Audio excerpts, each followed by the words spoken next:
देखिए friends, TRE 4.0 के लिए हम लोग टीआरई 1, टीआरई 2 और टीआरई 3 में जो कैंसिल वाला हुआ था एग्ज़ाम और टीआरई 3.0 जो री एग्ज़ाम हुआ था, इन जो है कि 4 पेपर के हम लोग पीआरटी के यानी कि प्राइमरी टीचर के 1 to 5 के पॉलिटी के प्रीवियस ईयर के प्रश्नों को हम लोग देखेंगे। ठीक है, तो फ्रेंड्स देखिए बहुत ही मोस्ट इम्पोर्टेंट क्लास होने वाली है।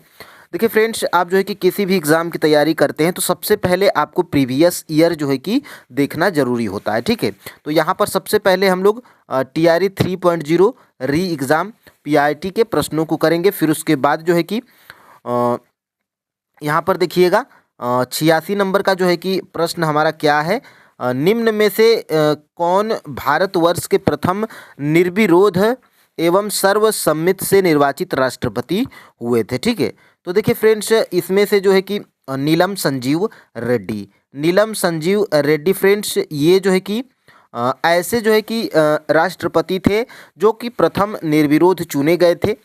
और एक और बात फ्रेंड्स, यहाँ पे इनका जो है कि कार्यकाल कितने साल तक था, तो देखिए फ्रेंड्स 1977 से 1900 जो है कि 82 तक जो है कि इनका कार्यकाल था। ठीक है, ये जो है कि टीआरई 3.0 री एग्ज़ाम पीआईटी में प्रश्न पूछा गया था। और ये जो है कि किस नंबर के जो है कि राष्ट्रपति थे, नीलम संजीव रेड्डी। ठीक है, तो ये जो है कि फ्रेंड्स ये आपके जो है कि 6वें राष्ट्रपति थे। ठीक है, तो ये महत्वपूर्ण है फ्रेंड्स, इसको जो है कि आप याद रखिएगा। अब देखिए हम लोग आगे बढ़ते हैं। निम्न में से कौन 1953 में राज्य पुनर्गठन आयोग एसआरसी के सदस्य थे। ठीक है, तो देखिए फ्रेंड्स के.एम. पडिक्कर, ये भी जो है कि 1953 में राज्य पुनर्गठन आयोग के सदस्य थे। और हृदयनाथ कुंजरू भी थे और फजल अली, ये जो है कि तीनों लोग 1953 में राज्य पुनर्गठन आयोग के सदस्य थे। ठीक है, तो ये जो है कि इसका राइट आंसर क्या हो जाएगा, उपर्युक्त में से एक से अधिक। और ये मैं सभी आंसर की फ्रेंड्स ये आपको फाइनल आंसर की के साथ में बता रहा हूँ। ये आपको जो है कि टीआरई 4.0 के लिए ये वीडियो बहुत ही महत्वपूर्ण इसलिए हो जाती है ताकि आपको आंकड़ा लगेगा कि प्रश्न कहाँ से पूछे जा रहे हैं। ठीक है, अब देखिए फ्रेंड्स यहाँ से हम लोग आगे बढ़ते हैं। देखिएगा, निम्न में से कुल कितने लोग 26 जनवरी 1950 से जो है कि 2024 के प्रारंभ तक बिहार के मुख्यमंत्री रहे थे। ठीक है, तो ये जो है कि 2024 की बात हो रही थी, 2024 तक फ्रेंड्स ये जो है कि इसका राइट आंसर क्या है, केवल जो है कि 23 लोग। ये जो है कि आपका फाइनल आंसर की के साथ में आंसर है ऑप्शन नंबर जो है कि ए। ठीक है, अब देखिए यहाँ से हम लोग आगे बढ़ते हैं। ठीक है, और देखिए निम्न में से कौन भारत के प्रधानमंत्री थे जब 73वां एवं 74वां संविधान संशोधन अस्तित्व में आया था। ठीक है, तो वो थे फ्रेंड्स आपके जो है कि कौन थे, पीवी नरसिम्हा राव जी थे। ठीक है, ऑप्शन नंबर यहाँ से ए बिल्कुल राइट आंसर हो जाएगा। यहाँ पर भी एक और प्रश्न यहाँ से बन सकता है कि इनका कार्यकाल कब से कब तक था, तो 1900 जो है कि 91 से 1996 तक जो है कि पीवी नरसिम्हा राव का जो है कि कार्यकाल था। ठीक है, अब एक और यहाँ पे प्रश्न पूछा जा सकता है कि ये चौथे जो किस नंबर के जो है कि प्रधानमंत्री थे पीवी नरसिम्हा राव, तो ये जो है कि फ्रेंड्स यहाँ पे देखिएगा 9 नंबर के जो है कि ये राष्ट्र और ये प्रधानमंत्री थे पीवी नरसिम्हा राव। ठीक है, तो ये महत्वपूर्ण है फ्रेंड्स। अब यहाँ से आगे हम लोग बढ़ते हैं। ठीक है, प्रधानमंत्री लाल बहादुर शास्त्री ने और भारतीय राष्ट्र के आधारभूत मूल्यों एवं उद्देश्यों को चुनौती देने वाले निम्न में से किन मुद्दों का जो है कि सामना किया था। ठीक है,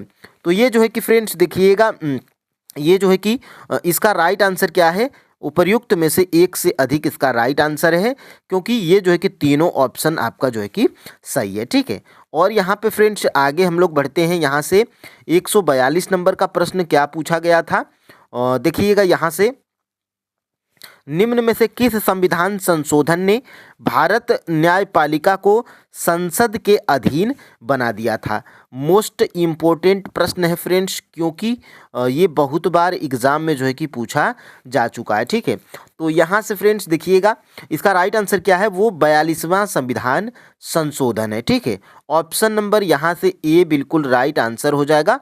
और इसको जो है कि फ्रेंड्स लघु संविधान भी बोलते हैं। किसको? तो 42वें संविधान संशोधन को। ठीक है, तो ये महत्वपूर्ण है, इसको आप जो है कि याद रखिएगा। और विस्तृत वीडियो फ्रेंड्स क्लास आपको पॉलिटी की मिलेगी, एनसीईआरटी और एससीईआरटी बुक से डायरेक्टली हम लोग प्रश्नों को करेंगे। ठीक है, और लास्ट में हम लोग इस पे भी बात करेंगे कि प्राइमरी वाले पॉलिटी के लिए कहाँ से पढ़ेंगे कि उनका जो है कि काम हो जाएगा। ठीक है, अब देखिए 147 नंबर का प्रश्न क्या पूछा गया था। भारत के संविधान की प्रस्तावना न्याय की गारंटी देती है। इसका तात्पर्य है कि भारत अपने जनमानस को अनुमति देता है।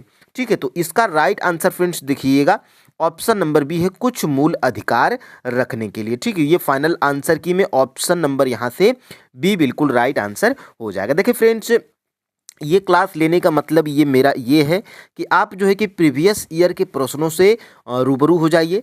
सभी 4 सेट इसमें जो है कि आपको देखिए टीआरई 1, टीआरई 2 और टीआरई 3, ठीक है, और कैंसिल वाला 4 पेपर हो गया। और टीआरई 1 में लड़कों का शिफ्ट अलग था और लड़कियों का शिफ्ट अलग था। ठीक है, तो दोनों शिफ्ट के पॉलिटी के प्रश्नों को यहाँ पे मैं इस वीडियो में नीचे आपको मिलेगा। ठीक है, यानी कि पॉलिटी के पीआईटी के सभी प्रश्न आपको इसमें मिल जाएंगे। अब देखिए यहाँ से हम लोग आगे बढ़ेंगे। ठीक है, देखिएगा 59 नंबर का प्रश्न क्या है। कुछ निर्वाचन क्षेत्रों में 2016 में उपचुनावों हेतु मतदान निम्न में से किस राज्य में निरस्त किया गया था। ठीक है, तो ये जो है कि आपका जो है कि तमिलनाडु इसका राइट आंसर है। ऑप्शन नंबर यहाँ से सी बिल्कुल राइट आंसर हो जाएगा। ठीक है, ये जो है कि 2016 में उपचुनाव हुआ था और मतदान जो कि निम्न में ये जो है कि तमिलनाडु में क्या हुआ था, निरस्त किया गया था। ठीक है, अब देखिए यहाँ से हम लोग देखते हैं कौन पॉलिटी का और प्रश्न पूछा गया है यहाँ पे। हाँ देखिए, हमारे राष्ट्र को मुख्यतः राष्ट्रवाद के आधार पर निर्मित करने की राजनीतिक प्रवृत्ति का नेतृत्व भारत में निम्न में से किस राजनीतिक दल द्वारा किया जाता है। ठीक है, तो ये जो है कि भारतीय जनता पार्टी, ये जो है कि फाइनल आंसर की में आयोग माना था। ऑप्शन नंबर जो है कि बी बिल्कुल राइट आंसर हो जाएगा। ठीक है, और यहाँ से फ्रेंड्स हम लोग आगे बढ़ते हैं, देखेंगे और टीआरई 3.0 री एग्जाम में पॉलिटी के कौन प्रश्न। तो देखिए यहाँ पे एक और प्रश्न है 81 नंबर का। भारत के नए संसद भवन में संसदों के निलंबन का रिकॉर्ड निम्नलिखित में से कौन सा है। ठीक है, तो इसका जो है कि राइट आंसर फ्रेंड्स देखिएगा उपर्युक्त में से कोई नहीं, इसका जो है कि राइट आंसर है फाइनल आंसर की में। ठीक है, तो यहाँ से इसको आप जो है कि याद रखिएगा। और यहाँ से आगे हम लोग बढ़ते हैं, एक और प्रश्न यहाँ पे पूछा गया था।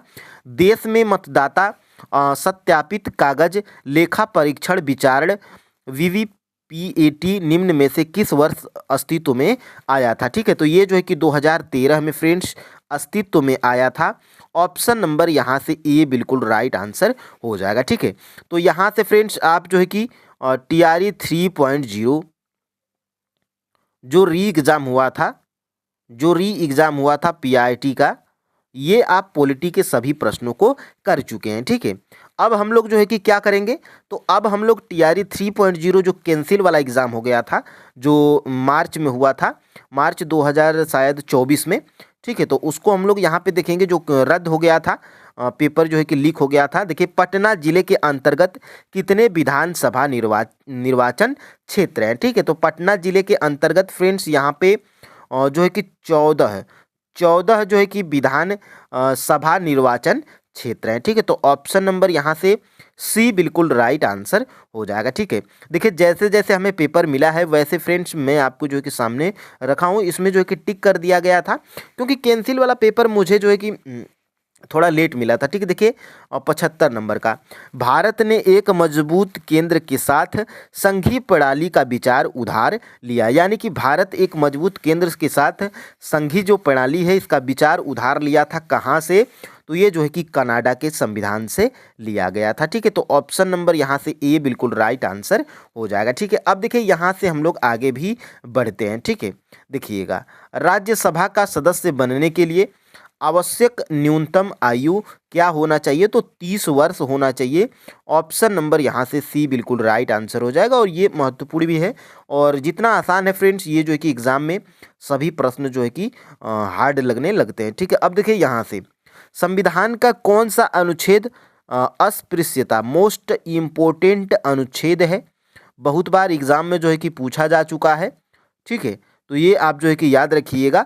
संविधान का वो कौन सा अनुच्छेद है जो अस्पृश्यता यानी कि छुआछूत के भेदभाव को जो है कि सुनिश्चित करता है, मतलब छुआछूत भेदभाव नहीं रखना चाहिए, अस्पृश्यता के उन्मूलन को सुनिश्चित करता है, तो वो है फ्रेंड्स अनुच्छेद 17।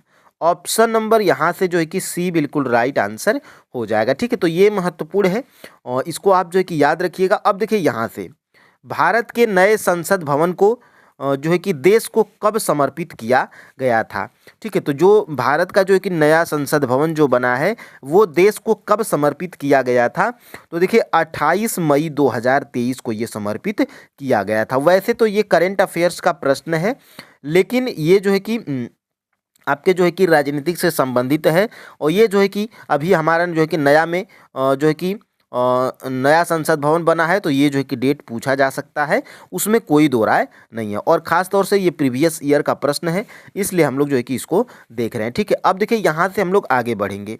देखिए यहाँ से एक और प्रश्न पूछा गया था, भारत के संविधान का अनुच्छेद 1 यानी कि जो अनुच्छेद 1 है यानी कि आर्टिकल जो 1 है, ये जो है कि देश को बनाता है, यानी कि भारत एक संघ है, ठीक है, राज्यों का संघ है।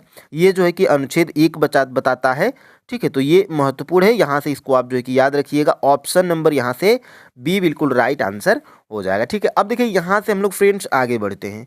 देखिएगा भारतीय मुद्रा के किस नोट के पीछे की ओर मंगलयान का चित्र मुद्रित है। अब तो ये जो है कि विलुप्त ही हो चुका है, ये 2000 वाला जो नोट है, लेकिन ये पूछा भी जा सकता है और ये आपके एग्जाम में पूछा भी गया है। देखिए 2000 के नोट पे फ्रेंड्स मंगलयान का चित्र है। ऑप्शन नंबर यहाँ से सी बिल्कुल राइट आंसर हो जाएगा, ठीक है। तो ये जो है कि TRE 3.0 1 to 5 PIT में पूछा गया था, जो कैंसिल हो गया था एग्जाम, उसमें पूछा गया था, ठीक है। अब देखिए फ्रेंड्स ये कैंसिल वाला भी यहाँ पे आपका कंप्लीट होता है। अब आपने TRE 3 री एग्ज़ाम कर लिया, TRE 3 कैंसिल कर लिया।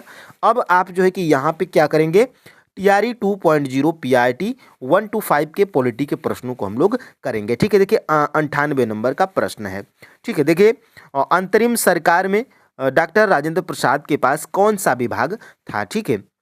तो अंतरिम सरकार जो थी उससे जो है कि डॉक्टर राजेंद्र प्रसाद के पास जो है कि खाद्य एवं कृषि मंत्रालय था, ठीक है। तो ऑप्शन नंबर यहाँ से सी बिल्कुल राइट आंसर हो जाएगा। और ये शायद आयोग जो है कि आपका रक्षा मंत्रालय जो है कि माना था, लेकिन फ्रेंड्स मुझे खाद्य एवं कृषि मंत्रालय ही जो है कि बढ़िया तरीके से पता है, आप जो है कि इसको देख लीजिएगा, ठीक है। वैसे जहाँ तक 100% यही आपका जो है कि सही है, ठीक है। अब देखिए यहाँ से हम लोग आगे बढ़ते हैं, ठीक है। यहाँ से देखिएगा आगे हम लोग बढ़ते हैं। निम्नलिखित में से कौन सा भारत में मूल अधिकारों के बारे में सही है। तो मूल अधिकारों के बारे में फ्रेंड्स देखिएगा, ये आपका जो है कि ऐसे देखिए जितने भी कथन वाले प्रश्न पूछे गए हैं, इनमें से ज़्यादातर ऑप्शन नंबर जो है कि डी ही सही है, क्योंकि इनमें से लगभग जो है कि 2 सही हो जा रहे हैं, ठीक है। तो ये जो है कि हमें वे संवैधानिक सर्वोच्चता तथा विधायिका की सत्ता के मध्य संतुलन की अद्वितीय घोषणा है। वे लोगों के अधिकारों तथा देश की सुरक्षा के मध्य संतुलन का निर्माण करते हैं। वे न केवल, देखिए ये तीसरा वाला इसमें जो है कि नहीं होगा, क्योंकि ये केवल इसमें आ गया है, ठीक है। तो ये महत्वपूर्ण है। अब देखिए यहाँ से हम लोग आगे बढ़ते हैं, ठीक है।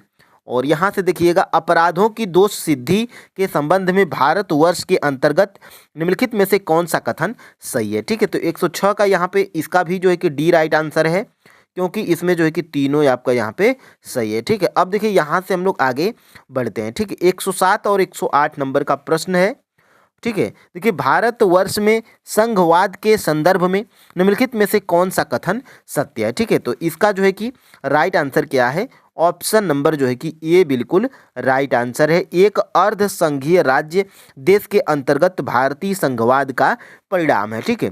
108 नंबर का प्रश्न यहाँ पे हम लोग देखेंगे, भारत एकीकृत न्यायपालिका रखता है क्यों, ठीक है। तो क्यों रखता है, तो इसका जो है कि राइट आंसर क्या है फ्रेंड्स, ऑप्शन नंबर डी है, क्योंकि जो है कि ये जो है कि आपका तीनों ऑप्शन सही है, ठीक है। ये जो है कि देख लीजिएगा। अब देखिए यहाँ से, और देखिए मैं करेक्ट जो आंसर बता रहा हूँ फ्रेंड्स, ये जो है कि फाइनल आंसर के साथ में बता रहा हूँ, इसमें आप जो है कि कंफ्यूज मत होइएगा, ठीक है। 109 नंबर का देखिए, भारत में दबाव समूह निम्नलिखित में से किससे पीड़ित है, ठीक है। तो दबाव जो समूह है ये फ्रेंड्स आपका जो है कि ऑप्शन नंबर डी, ये उपर्युक्त में से एक से अधिक युगों की संस्कृतिवाद, विचारधारा की प्रतिबद्धता की कमी से, देश की राजनीतिक में स्वायत्ता भूमिका की कमी से, ठीक है। तो ये जो है कि तीनों आपका जो है कि सही है, ठीक है। देखिए 110 नंबर का क्या है, चुप रहने की स्वतंत्रता भारत में किस प्रकार का अधिकार है। तो चुप रहने की स्वतंत्रता फ्रेंड्स ये जो है कि मूल अधिकार के अंतर्गत आता है। ऑप्शन नंबर यहाँ से सी बिल्कुल राइट आंसर हो जाएगा, ठीक है। अब देखिए यहाँ से हम लोग आगे बढ़ते हैं। 111 नंबर का जो है कि प्रश्न पूछा गया है, और देखिए सूची मिलान, सूची 1 और सूची 2 में मिलान करना है। तो देखिए कार्य की न्याय संगत एवं मानवोचित दशाएं, ये जो है कि किस अनुच्छेद में है। तो ये जो है कि फ्रेंड्स आपका जो है कि किस अनुच्छेद में है। तो ये जो है कि आपका अनुच्छेद जो है कि 42 में है, ठीक है। अब देखिए यहाँ से हम लोग आगे बढ़ते हैं। कर्मकारों की निर्वाह मजदूरी, यानी कि जो कर्मकार यानी कि जो मजदूर होते हैं, कर्मकारों की निर्वाह मजदूरी, ये जो है कि किस में है। तो ये जो है कि आपका अनुच्छेद 43 में है, ठीक है। तो अनुच्छेद ये आप जो है कि 43 इसमें याद रखिएगा। अब देखिए यहाँ से समान सिविल संहिता, ये जो है कि किस अनुच्छेद में है। तो समान जो है कि सिविल संहिता ये जो है कि आपका अनुच्छेद जो है कि 44 में है, ठीक है। अब देखिए एक और यहाँ पे हमारा जो है कि बच रहा है, तो ये जो है कि आपका इसमें हो जाएगा अनुच्छेद जो है कि 49, ठीक है। तो इसका जो है कि राइट आंसर क्या हो जा रहा है, ऑप्शन नंबर जो है कि ए फाइनल आंसर की में ये जो है कि आपका सही है, ठीक है। अब देखिए यहाँ से हम लोग आगे बढ़ते हैं, ठीक है। देखिएगा 112 और 113 का क्या है, निम्नलिखित में से भारत में जिला नियोजन समितियों का मुख्य उद्देश्य कौन सा है, ठीक है। तो 112 का भी फ्रेंड्स ऑप्शन नंबर जो है कि डी ही राइट आंसर है। और ऐसा प्रश्न अगर आपको जो है कि पूछा जाएगा तो इसमें ज़्यादातर आप जो है कि ऑप्शन नंबर डी ही लगाइएगा, क्योंकि ऐसे ये प्रश्न जो है कि पूछा ही जाता है, ठीक है। लेकिन अब जो है कि बीपीएससी में जो TRE 4.0 जो आएगा, ठीक है, तो उसमें जो है कि 4 ही ऑप्शन आपको मिलेंगे, ठीक है। देखिएगा दूरदर्शन का ध्येय वाक्य क्या है, ठीक है। 113 नंबर का ये प्रश्न है, दूरदर्शन का ध्येय वाक्य क्या है। मोस्ट चर्चित प्रश्न है, कभी भी पूछा जा सकता है, ठीक है। तो ये जो है कि आपका ऑप्शन नंबर बी है, सत्यम शिवम सुंदरम, ये जो है कि वाक्य क्या है, दूरदर्शन से संबंधित है। ऑप्शन नंबर यहाँ से जो है कि बी बिल्कुल राइट आंसर हो जाएगा, ठीक है। अब देखिए यहाँ से हम लोग आगे बढ़ेंगे। देखिएगा जवाहरलाल नेहरू की अस्थाई सरकार में श्रम मंत्री कौन थे। तो जवाहरलाल जो नेहरू की अस्थाई जो सरकार थी, इसमें जो है कि जगजीवन राम क्या थे, श्रम मंत्री थे। ऑप्शन नंबर यहाँ से सी बिल्कुल राइट आंसर हो जाएगा, ठीक है। अब देखिए यहाँ से ये जो है कि फ्रेंड्स यहाँ से ऊपर आप जो है कि देखिएगा ये TRE 2.0 के प्रश्न था, ठीक है। अब यहाँ से आपको जो है कि कौन कौन से मिल गए हैं, TRE 3 री एग्जाम, TRE 3 कैंसिल और TRE 2 ये मिल गया है। अब आपको जो है कि ये TRE 1 के पॉलिटी के प्रश्न मिलेंगे, और ये ध्यान रखिएगा ये बॉयज़ वाले शिफ्ट में का है, ठीक है। ये बॉयज़ वाले शिफ्ट का, अभी लड़कियों वाले शिफ्ट का हम लोग नीचे ही करेंगे, क्योंकि TRE 1 था फ्रेंड्स, ये जो है कि लड़कों का शिफ्ट अलग और लड़कियों का शिफ्ट अलग था, आपको याद होगा अगर आपने दिया होगा, ठीक है। तो देखिए दोनों पेपर का हम बता देंगे। देखिए जवाहरलाल नेहरू की अस्थाई सरकार में श्रम मंत्री कौन थे, तो वो थे Jagjivan Ram. Option number C यहाँ से राइट आंसर है, ये मैं बता चुका हूँ। अब देखिए यहाँ से भारत की किस संस्था का आदर्श वाक्य है, धर्मो रक्षित रक्षितः, कानून तभी रक्षा करता है जब उसकी रक्षा की जाती है, ठीक है। तो ये जो है कि वाक्य फ्रेंड्स किसका है, तो ये जो है कि वाक्य आपका किसका है, याद रखिएगा। तो ये जो है कि वाक्य है आपका, ये वाक्य है आपका अनुसंधान और विश्लेषण विग, ये जो है कि फाइनल आंसर की में आयोग माना था, ठीक है। तो ऑप्शन नंबर यहाँ से ए बिल्कुल राइट आंसर हो जाएगा, ठीक है। देखिए फ्रेंड्स मैं एक बार और बता दूं, आपको जो है कि ज़्यादा पैनिक नहीं होना है, ठीक है। आप जो है कि NCERT, अगर आप मेरे पुराने स्टूडेंट हैं, आप जो है कि देखिए NCERT बुक्स को आप जो है कि पढ़िएगा, किस किस के लिए, तो जियोग्राफी के लिए, ठीक है, जियोग्राफी के लिए, साइंस के लिए और हिस्ट्री के लिए, ठीक है। और पॉलिटी के लिए आप जो है कि कोई GK GS की बुक जैसे लूसेंट हो गया है, ठीक है, कॉस्मोस पब्लिकेशन की जो NCERT का सार संग्रह है वो भी पढ़ सकते हैं आप, ठीक है। अब देखिए यहाँ से हम लोग आगे बढ़ते हैं, ठीक है। ये PRT वालों के लिए मैं बता रहा हूँ। देखिए भारतवर्ष के संविधान की प्रस्तावना में बंधुत्व निम्नलिखित में से मुख्यतः किसे आश्वासित करता है? ये जो बंधुत्व शब्द है फ्रेंड्स, ये जो है कि व्यक्ति की गरिमा, देश की अखंडता, एकता में अखंडता, नागरिकों के न्याय, उनकी स्वतंत्रता, समानता, ये जो है कि तीनों को क्या करता है? आश्वासित करता है।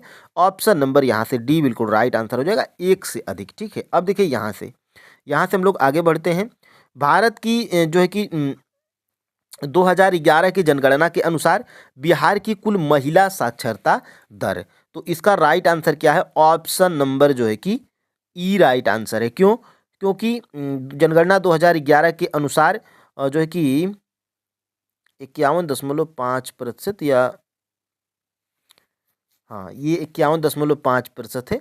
ये आप कमेंट करके हमें बताइएगा, ठीक है, क्योंकि इसका राइट आंसर ऑप्शन नंबर ई है, क्योंकि ये जो है कि तीनों आपका गलत है। ठीक है, अब देखिए यहाँ से हम लोग आगे बढ़ते हैं। ठीक है, देखिएगा यहाँ से, केवल संविधान सभा के सदस्यों के चुनाव में भाग लेने वाले भारत की वयस्क आबादी के मतदाताओं का प्रभावी प्रतिशत क्या था? तो ये जो है कि फ्रेंड्स आपका जो है कि 10 से 15% था। ऑप्शन नंबर यहाँ से ए बिल्कुल राइट आंसर हो जाएगा। ठीक है, अब देखिए फ्रेंड्स, यहाँ से आपके जो है कि जो लड़के वाले जो शिफ्ट था टीआरई 1 का, ये बॉयज़ वाला शिफ्ट आपका जो है कि कंप्लीट होता है। ठीक है, अब हम लोग क्या करेंगे? लड़कियों वाले शिफ्ट का जो है कि पॉलिटी के प्रश्नों को करेंगे। देखिए यहाँ पे मैं गर्ल्स लिख भी दिया हूँ। ठीक है, देखिए यहाँ से, भारत में प्रेस की स्वतंत्रता लोगों को प्राप्त है। क्यों प्राप्त है? क्योंकि इसका राइट आंसर क्या है यहाँ पे? यह विचाराभिव्यक्ति की स्वतंत्रता के अधिकार में निहित है। ठीक है, ऑप्शन नंबर यहाँ से सी बिल्कुल राइट आंसर हो जाएगा। ठीक है, अब देखिए यहाँ से, निम्नलिखित में से कौन सा भारत में कठोर जाति व्यवस्था के लोप होने के मुख्य कारण के रूप में जाना जाता है? तो ये है फ्रेंड्स आपका जो है कि ऑप्शन नंबर डी है इसका राइट आंसर, क्योंकि संविधान था इसकी आधारभूत संरचना, सामाजिक सुधार एवं आर्थिक विकास, साक्षरता एवं शिक्षा विकास, ये जो है कि तीनों हमें सही लग रहा है। ठीक है, अब देखिए यहाँ से हम लोग आगे बढ़ते हैं। भारत की केंद्रीय सरकार का पंचायती राज मंत्रालय निम्नलिखित में से किस वर्ष निर्मित किया गया था? मोस्ट इम्पोर्टेंट प्रश्न है, यहाँ से ये पूछा जा सकता है। तो ये जो फ्रेंड्स पंचायती राज मंत्रालय था, ये जो है कि किस वर्ष निर्मित किया गया था? तो ये जो है कि निर्मित किया गया था 2004 में। ठीक है, तो ऑप्शन नंबर यहाँ से बी बिल्कुल राइट आंसर हो जाएगा। ठीक है, अब देखिए यहाँ से हम लोग आगे बढ़ते हैं। देखिएगा, इनमें से कौन विश्वास करता था कि एक साम्यवादी समाज भविष्य का प्राकृतिक समाज था? तो वो जो है कि ये कुछ जो है कि यहाँ पे व्यक्ति हैं जो कि अपना जो है कि साम्यवादी समाज भविष्य का प्राकृतिक समाज था, ये जो है कि किसका कथन है? कथनवादी है। तो देखिए यहाँ से फ्रेंड्स कार्ल मार्क्स आप याद रखिएगा। ऑप्शन नंबर यहाँ से ए बिल्कुल राइट आंसर हो जाएगा। और यहाँ से ये 80 नंबर का था। 81 नंबर देख लेते हैं, इनमें से कौन सी दी सोशल कॉन्ट्रैक्ट पुस्तक का जो है कि लेखक है? इनमें से कौन जो है कि द सोशल कॉन्ट्रैक्ट पुस्तक का लेखक है? तो ये जो है कि फ्रेंड्स इसका लेखक जो है कि जीन जैक्स रूसो है। ऑप्शन नंबर यहाँ से सी बिल्कुल राइट आंसर हो जाएगा। ठीक है, अब देखिए यहाँ से हम लोग आगे बढ़ते हैं। देखिएगा 83 नंबर का प्रश्न क्या कह रहा है? निम्नलिखित में से कौन सा भारत के संविधान के अंतर्गत मूल कर्तव्य है? ठीक है, तो मूल कर्तव्य फ्रेंड्स देखिएगा, देश की एकता एवं अखंडता को कायम रखना, प्राकृतिक पर्यावरण को सुरक्षित रखना, अपने बच्चों को जो है कि शैक्षिक अवसर प्रदान करना, ये जो है कि तीनों आपका जो है कि राइट आंसर है, क्योंकि यहाँ पे उपयुक्त में से एक से अधिक आपका राइट आंसर है। ऑप्शन नंबर डी है। ठीक है, अब देखिए 84 नंबर का, पाकिस्तान और दी पार्टीशन ऑफ इंडिया किसने लिखा? ये पुस्तक है पाकिस्तान और दी पार्टीशन ऑफ इंडिया, ये पुस्तक है। ये इसको कौन लिखा है? तो ये जो है कि इसको लिखा है फ्रेंड्स डॉक्टर भीमराव रामजी अंबेडकर। ये आप जो है कि याद रखिएगा, ये इनका संपूर्ण नाम दे दिया गया है। ऑप्शन नंबर यहाँ से भीमराव अंबेडकर है फ्रेंड्स, पाकिस्तान और दी पार्टीशन ऑफ इंडिया। ठीक है, अब देखिए यहाँ से हम लोग आगे बढ़ते हैं। देखिएगा, सर्व शिक्षा अभियान जो है कि किसने प्रारंभ किया था? तो सर्व शिक्षा अभियान ये जो है कि किसने प्रारंभ किया था? तो ये अटल बिहारी वाजपेयी के कार्यकाल में सर्व शिक्षा अभियान को प्रारंभ किया गया था। ठीक है, तो ऑप्शन नंबर यहाँ से सी बिल्कुल राइट आंसर है। और श्रीलंका कब स्वतंत्र हुआ था? तो श्रीलंका फ्रेंड्स स्वतंत्र हुआ था 48 में। ऑप्शन नंबर यहाँ भी सी सही है, ठीक है। तो यहाँ से अब हम लोग आगे बढ़ते हैं, ठीक है। देख लेते हैं और प्रश्न। देखिए, अन्नपूर्णा योजना राशन कार्ड किसके लिए है, ठीक है। तो ये अन्नपूर्णा योजना राशन कार्ड किसके लिए है, तो ये फाइनल आंसर की में ऑप्शन नंबर ए माना गया था। वृद्ध व गरीब लोग जो 65 वर्ष से अधिक के हों, इसके लिए जो है कि अन्नपूर्णा योजना राशन कार्ड इनके लिए, ठीक है। तो ऑप्शन नंबर यहाँ से ए बिल्कुल राइट आंसर हो जाएगा, ठीक है। तो देखिए फ्रेंड्स, यहाँ से ये पूरी क्लास आपको कंप्लीट हो जाती है, ठीक है। आपने जो है कि क्या कर लिया, तो आपने जो है कि टीआरई 1 के पॉलिटी के प्रश्नों को, 2 के पॉलिटी के प्रश्नों को, 3 के जो री एग्ज़ाम हुआ था और 3 के जो कैंसिल हुआ था इसका भी कर लिया है। और टीआरई 1 में बॉयज़ वाले शिफ्ट का अलग पेपर हुआ था, उनके पॉलिटी के प्रश्नों को, और गर्ल्स यानी कि लड़कियों के आपने जो है कि सभी पीआरटी के पेपर के पॉलिटी के प्रश्नों को आपने देख लिया, ठीक है। ये मैं प्रश्नों को फ्रेंड से टाइपिंग करके भी ला देता, लेकिन फ्रेंड से डायरेक्ट मैं जो है कि पेपर की कटिंग सभी प्रश्नों को बढ़िया तरीके से यहाँ पे सजा के एक वीडियो में कर दिया हूँ, ताकि आप जब प्रीवियस ईयर के प्रश्नों को देखें तो आपको जो है कि एक ही साथ मिल जाए, ठीक है। तो क्लास आपको कैसी लगी कमेंट में ज़रूर बताइएगा। चैनल पे नए हैं तो चैनल को जो है कि सब्सक्राइब अवश्य कर लीजिएगा, ठीक है। तो फ्रेंड्स, आज के लिए इतना ही। जय हिंद।